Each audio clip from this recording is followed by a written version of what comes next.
This week on the Hollywood and Toto podcast, Hollywood is pulling out all the stops to drag Kamala Harris across the finish line come November 5th. And the cringe, oh, the cringe, it's bad. But there is one example of a celebrity who's making a little sense along the way. We talked to author Andrew Klavan about his new book, A Woman Underground. It's the fourth installment of the Cameron Winter series, and it is so very good. But then again, Andrew Klavan does nothing but great work again and again. So glad to have him on the show.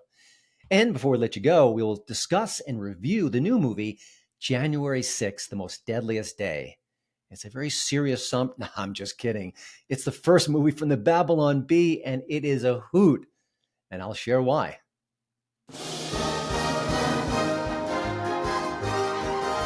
Welcome to the Hollywood and Toto podcast. Entertainment news and reviews without the woke Hollywood narrative. Free speech, free expression. Now that's entertainment. And here's your host, award-winning film critic, Christian Toto. I think you know the drill by now. Every 4 years, celebrities do everything humanly possible to help Democrats either get the White House or retain the White House. It's a dog bites man story. You know exactly what to expect. But this year, it just feels a little worse, a little cringier.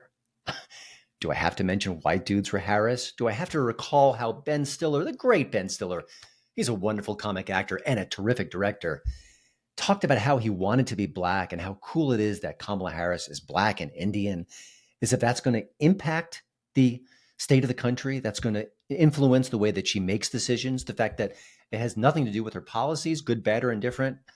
It's just cringe, a lot of cringe. Jennifer Garner recently came out. She's hitting the trail for Kamala Harris as well, and she says it's sexy to vote for Kamala Harris. Well, she's a lovely lady. I don't want to argue with her about what sex appeal is, but I don't think that's sexy. I think you use your brain and not your other parts of your body to make those decisions, but far be it from me.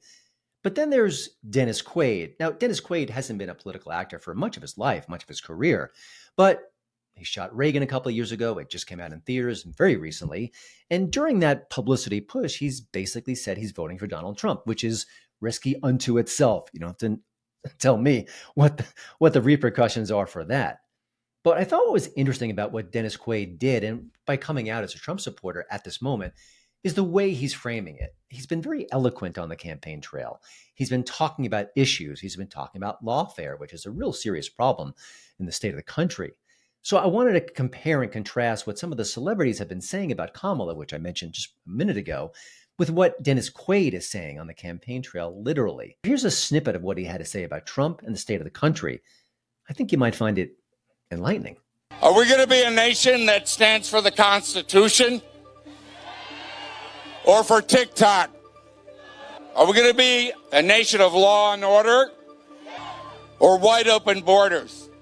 It's amazing how the issues of the 1980 election are very similar to what they are today. I don't know if those of you who are of a certain age here probably remember the inflation that was going on back then. 20% interest on a bank loan. We had Iran hostages. We were a nation in decline. Interesting, right? And listen, I think there's a lot of hypocrisy here coming from my own side. Whenever conservatives hear a celebrity A, B, or C saying, I'm with a Democrat, we complain. We say, how dare you? We don't care about what you think, you rotten Hollywood type. And then if it's Hulk Hogan or Kid Rock, we go, yeah, the Hulkster. Go tell the truth, brother. So I understand that. But I think the important thing here is twofold when it comes to these celebrity endorsements. One, the celebrity himself or herself, is it a B-level actress who maybe you've seen a few times? Or is it someone of consequence, someone who does really have an impact on the culture? And I think you can look no further than Taylor Swift. People were dying to see who she'd endorse, or at least if she'd endorse anyone. And of course, she came out for Kamala Harris. And I do think that matters to a certain degree, maybe not a major degree. But listen, when a pop star who is appealing and beautiful and talented and oh so popular, when they say something, it does get your attention. But I think the other part of this dynamic is what they say. Now, Swift talked about, supporting single cat ladies and all that kind of nonsense. And it's cute, it's cutesy, but I don't think that really touches on policy. What about open borders? What about immigration? What about inflation? Doesn't really go near that. But what Dennis Quaid said, and what he said in recent interviews as well, has a little bit more meat on its bones. It's substantial. It gives you something to think about. You could disagree. You could still say, I don't care what celebrities say. That's a perfectly rational, responsible reaction to what they're saying right now. But I think there's a combination there. And again, Dennis Quaid has not been political. So when he does get in this arena, it's interesting. And then when he talks from the heart and shares some of his stories and shares the perspectives he wants, and I think it gets even more intriguing for sure. And that leads us to maybe Joe Rogan. Team Trump is saying that they've got a deal in place to talk to Joe Rogan before Election Day. And then Team Kamala is talking about the same thing, that she might go on the Joe Rogan Experience as well. I welcome that too. I think it'd be a great compare and contrast situation going on. But I think it's interesting that if Trump goes on the show and Kamala doesn't, and I'm very doubtful she will, that Trump and Rogan just shooting the breeze, talking like two interesting individuals, celebrities, politicians, whatever you want to call them, will be fascinating. It'll be illuminating. It'll shed some light on maybe both, but obviously more importantly on Trump. I've done lots of interviews over my career. I think I can handle myself well, but a 3-hour interview on one of the biggest podcasts on the planet, that's a different level. So it'll be really fascinating to see how that shakes out and if it has any impact on the election. Not so much from an endorsement point of view. I don't think that Joe Rogan will do that, nor do I think he should.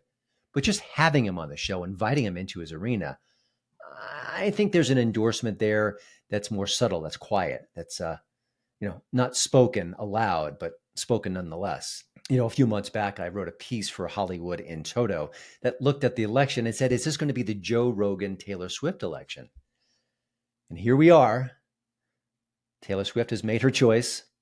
Joe Rogan may make his indirectly by interviewing Donald Trump at length. I might have been a little closer to the mark than I think. Who knows? No one's got a crystal ball at this point, but boy, this has been a fascinating election. And it does shed new and intriguing light on Hollywood and where it's going next. If Kamala loses, all the bells and whistles that the industry has put out there on her behalf failed, it might cause some deep reflection in 2028.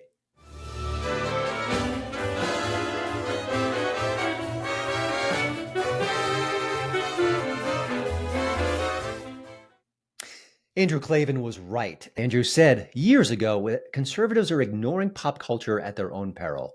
And he was correct. But now that's not exactly the case. The Blaze is putting out new product like Normal World, a really great TV show / podcast. You've got The Daily Wire with Am I Racist and more content coming soon. Recently, we had Reagan in theaters nationwide. It's now on video on demand. So we're getting more product from a right of center point of view. And the product is pretty darn good. That matters as well. Andrew's been doing this for decades. He's been writing screenplays. If you've never seen A Shock to the System with Michael Caine, well, you should. It's a very good movie. Where you can check out his novels aimed at younger audiences, like the Homelander series.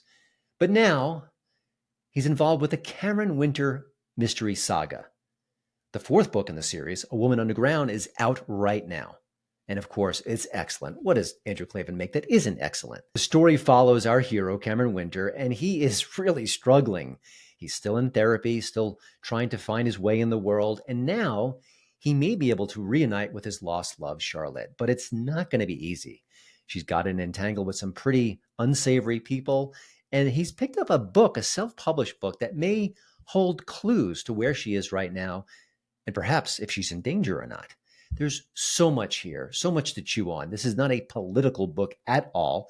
Our hero doesn't really pick sides, just not his style.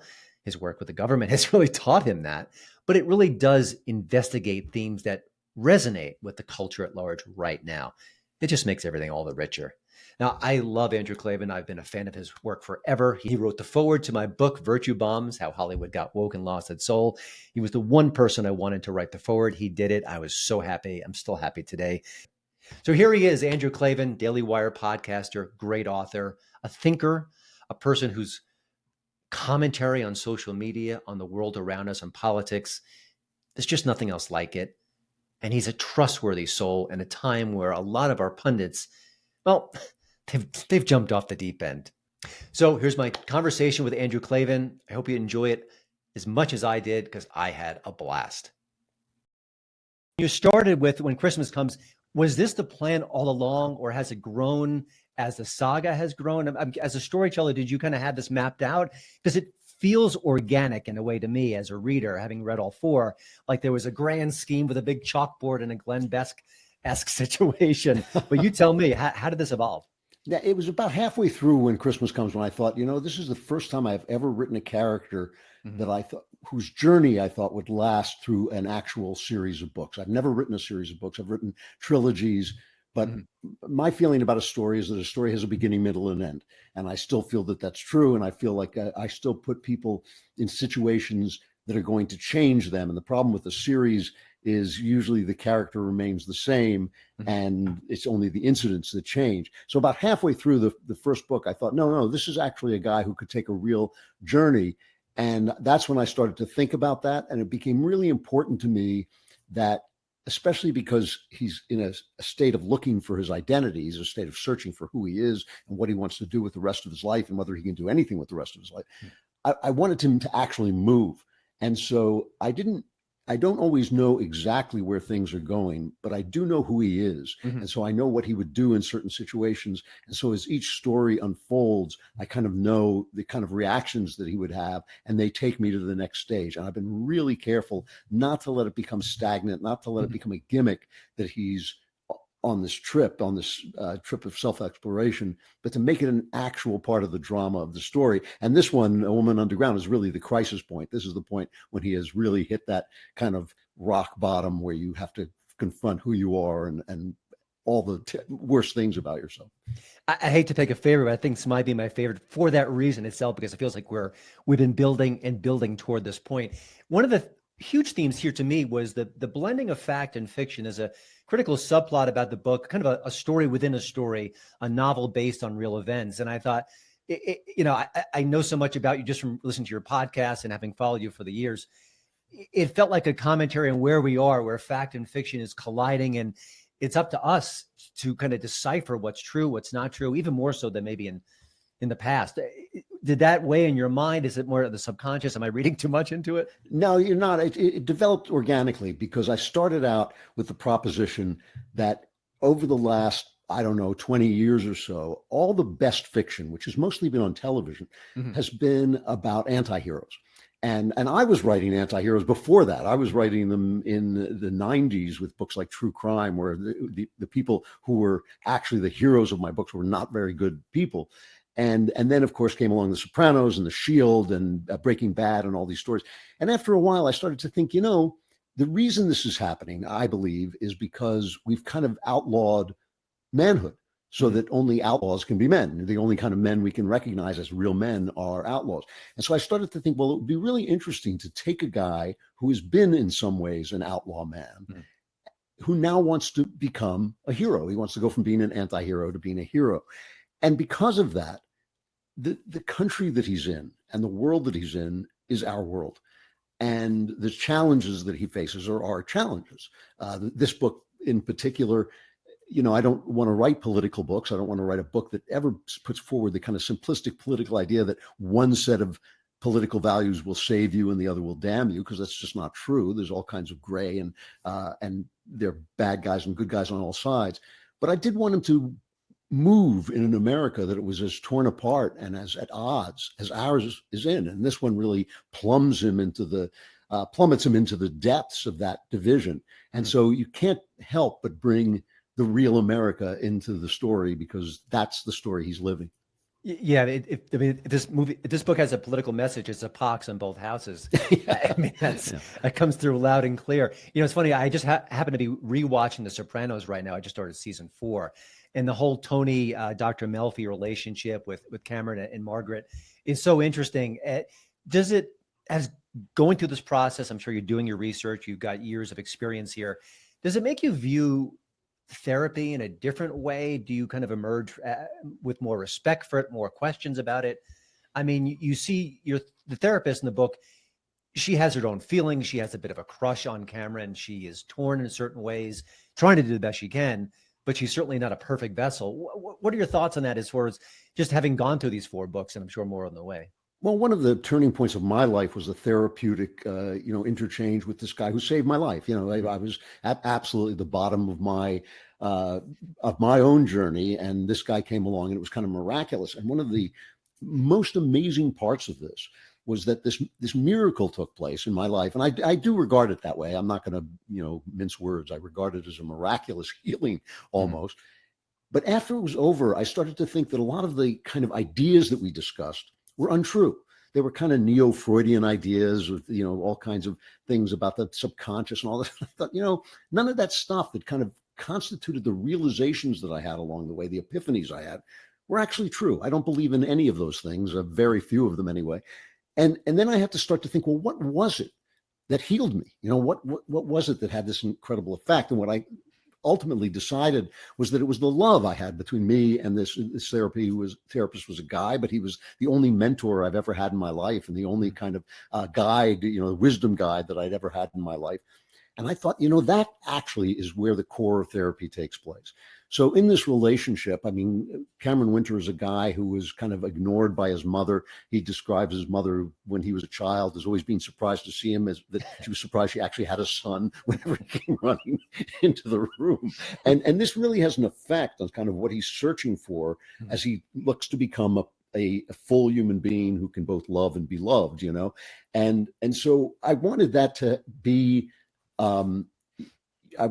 part of the experience he was having, that the ideas that they're discussing in some ways don't really matter. What matters is this relationship between them. And yet the relationship is very different from his end, where he looks at her as kind of a mother figure, and from her end, where she's got this dynamic, good looking guy who's walked into her life, and she's moving into old age, and she's sort of thinking, I missed having this romantic life. I lived a very boring kind of life. And so it's a very, interesting human interchange, but it is an interchange of love. And I think that is really the core of the books, because he is a guy who's looking for that, who's looking to move forward in a loving relationship. This is a bit of a personal note, but in recent years, I've been struggling to find people in the media that I could trust. The group is shrinking, and almost dramatically at times. I count you, and you've been my North Star in a way. Megyn Kelly has emerged as someone who I feel pretty trustworthy about. I think she's a straight shooter, but very again, remarkable. The names are falling, and there are 2 that I can think of. I won't even mention it. I think you've talked about them, and I don't think it takes a lot of sleuthing to figure them out, that have fallen from my eyes. And I guess for you, my question is why? Because I feel like you're a wise soul, and you'll have some insights potentially, but also the figures I'm talking about, I would think, are economically safe. I feel like they've established themselves in a way, and they wouldn't need to go in this direction, yet they're kind of barreling head forth in that direction. Why? And this is on the left and the right as well, by the way. I don't want to just kind of attack my own party, but what's happening in our culture? It feels like it's unique to this time. Maybe it's not, but it just seems like right now people are just going astray. It's not unique to this time, but it's different than other times. I think this happens from time to time. And I believe what's happening is we're coming to the end of something. We're coming to the end of my generation, for one thing, but also the ideas that grew out of that generation have failed in various directions. And I think the old conservatism has failed to convince the people that it's a good thing. You can't say, I had this great idea. In a democratic republic, you can't say, I had this great idea, but nobody believed in it, so it's their fault. No, it's your actual job to sell it to people. And of course, leftism has failed in every possible way. I think so much of the anger that is being pumped out on us from the media has to do with the failure of the Great Society of back in the 60s, when they sort of changed the economy to be this, we're going to give you all these benefits out of the common kitty, and all that has failed. It has made life not fairer, not better, it has made life worse. And so now we're in this moment when we're going to have to move into a new generation. We've had one new generation president, who was Barack Obama, and he actually failed. People forget this because they like him, and he's likable. He actually is likable on screen, but they forget that everything he did didn't work. And so, we're going to have to come up with some new ideas. And for people who are talkers and thinkers and writers, you have 2 choices. Either you're going to follow the absolute ideals and values of your heart and of your God, and move through this kind of morass, because it's not going to resolve itself for several years, and it may even get violent before it does. And you're going to move toward that light all the time. That's, that to me is the way you should live. And sometimes that costs you. It can cost you audience. It can cost you money. I mean, all of these things have happened to me. I've lost money and I've lost audience simply for saying what I thought was true in a moment of turmoil. And look, a lot of people are not going to do that. That's just human nature. They're going to say, oh, the audience is here, or I can build an audience this way, or I can keep safe by doing this. And so you're right. It is a time when it shakes people out, it separates the sheep from the lambs. I'm very flattered by what you say about me, and I hope that I try very hard to go forward with that. But look, it can be tough, and I'm not complaining about this or anything, but just that I was in Hollywood making 6 and 7 figures a year and went almost instantaneously to 0 a year when I started to say what I have to say. And I've often said that I've never lost sleep over that, which is true. I would do it again tomorrow in a heartbeat. But it wasn't fun. It's not fun to tell your wife you have to sell your house. It's not fun to have to move from a place you love to someplace else. Those are all things that aren't fun. You do them because that is the good life. That is what life is for. And that's what my faith is about. And that's what my whole life has been about. I don't understand why anybody would put words on paper if you weren't at least trying to find the truth. So, and to give you credit too, I don't say that lightly, but also, I think you came into that head first when you talked about the 2020 election. You didn't think it was proven that it was stolen, and that certainly didn't work well within a demographic in your audience. And it sounds like some of them have rallied back. I want to switch a little bit to pop culture. You strike me a bit like John Nolte, who we both know and are fond of, where if there's a movie, a TV show, something that they love, that you'll wrap your arms around it and shout it from the rooftops. And it's happening less and less. And as a movie critic, I think about the top 10 list this year, and I get a chill because I can't even think of a top 5. Yeah. I assume you're in a similar frame of mind, but why is that? And also, are there pockets of hope or artists you see that are maybe change the dynamic, or they're noteworthy, or you think, well, most of pop culture isn't very good right now, but that's good, and this venue is good. Anything along those lines? Well, yeah, I think there are buds coming up through the ice. That's what I think. We came into a period because of the failure of philosophies, and especially the failure of the philosophy of the clerisy, the chattering classes, which has been a leftist philosophy. The utter and complete failure where, when you have people who are saying that men can become women, or that racism can be solved by more racism, anti-black racism can be solved by anti-white racism, or that, you can solve the problems of fulfilling your responsibility as a man or a woman by cutting off your private parts. That you're dealing with like lunacy. You're not dealing with, these are not like the best and the brightest people. These are the stupidest and the worst people, who have moved into positions of power. And rather than say, we're clueless, we have to give our power up, they just hold on to the power and hope they can bully you into going along. And you can't make art out of falsehood. You cannot make art out of falsehood. I mean, even artists who are evil, like the Marquis de Sade, tell the truth about what they're saying. And so art almost came to a screeching halt. I mean, I seriously feel if there had not been people like me and some older artists who were kind of still clinging to the idea of telling the truth in art, I felt like art would have just like screeched to a halt for a couple of years there. There was nothing whatsoever. And now suddenly I start to see a couple of books that are more honest than other books, a couple of TV shows like Bad Monkey that, it's not like the greatest show ever, but it's a kind of honest, straightforward show about real people in a real situation. It's entertaining. I noticed that Apple TV in particular has opened up a lane, and I won't call it a conservative lane, but it's a non-woke lane where they let people do the sorts of things that people do. You can't make art by pretending that people are something other than they are. You can't make art pretending that women are men and men are women. You can't do it because they're not. And you look at art and you think like, that's not the world I know. So I do see that coming to an end because people have so many options. And even just, going on and doing a 5-minute satire, which I do once a week, they can turn that on instead of watching Saturday Night Live kiss the butt of whatever Democrat politician happens to be sailing through. So I see it crack. I see the ice cracking, but it's just beginning. Yeah, I think that's really mostly true with comedy. I kind of tick off the same names: Shane Gillis, Tim Dillon, Ryan Long, Tyler Fisher, Joe Rogan. They are fearless. They break the rules. They don't care. And boy, they are refreshing. I had one last question. You know, you and I talk so much about pop culture and conservatives, and you've been rallying the troops, and they haven't been responding until recently. But, you know, Am I Racist made about $12 million at the box office, was in the top 10. There were other films that were right-leaning on the top 10. How are we doing? It seems like there's genuine progress here, even though it's a David versus Goliath situation. But are you more hopeful now than a couple of years ago? What's your take? I'm way more hopeful now. When I started out talking about this, I really, people keep saying, conservatives have been talking about the culture forever, and I thought they weren't when I started. You were I was just like this echo, the culture. Nobody was listening.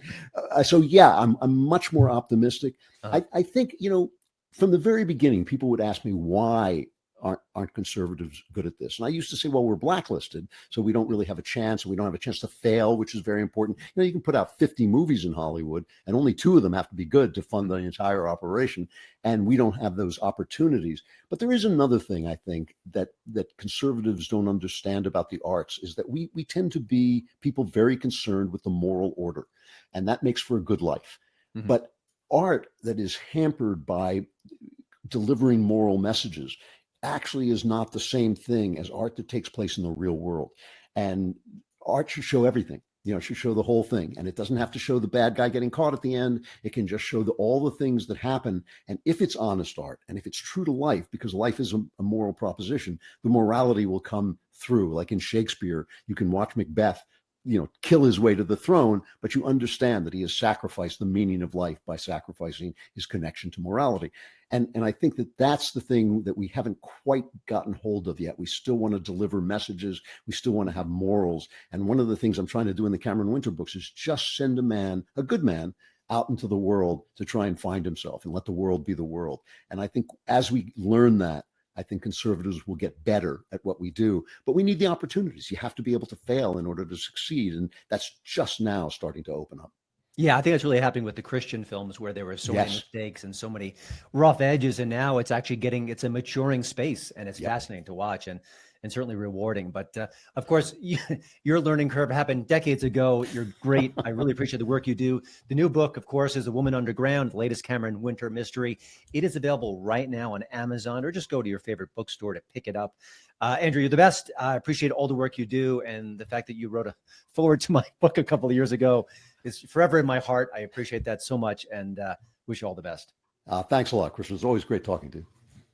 Remember The Onion? Now, The Onion was a satire site. It put out fake news before the term was even cool or hip or even derogatory. It was fake news on purpose, and it was very, very funny. It was satire. It probably leaned to the left back in the day, but it really hit both sides, and it was just sharp, incisive. Exactly what you want satire to be. Well, The Onion is now a relic. It still exists. You can go to the website, theonion.com. If you're laughing, I'd be surprised. It is a shadow of its old self. It is hard partisan content right now. It is woke. They don't go in certain directions. They won't touch certain themes, and that's a shame. But the good news is there's the Babylon Bee. The Babylon Bee is now the premier fake news website. It is glorious. The headlines speak for themselves. The content speaks for itself. You're talking news, a website, sketches, podcasting. It's really covered most of the bases up until recently. But now they've gone Hollywood, as I say. They've got a major motion picture. You can stream it at babylonbee.com. And it's called January 6th, The Most Deadliest Day. It is a mockumentary, and it's poking fun at both the left and the media, essentially one of the same in 2024, and how they reacted to January 6th. But Hiroshima, Nagasaki, the heat death of the universe. These are some of the deadliest days in history. But none of them compare to the most deadliest day, January 6th. Well, can the Bee's humor hold up for over an hour? Is the subject matter too serious, too sober to be made fun of? Does the bee belong in the movie business? Well, no spoiler alerts here. It's yes, yes, and yes.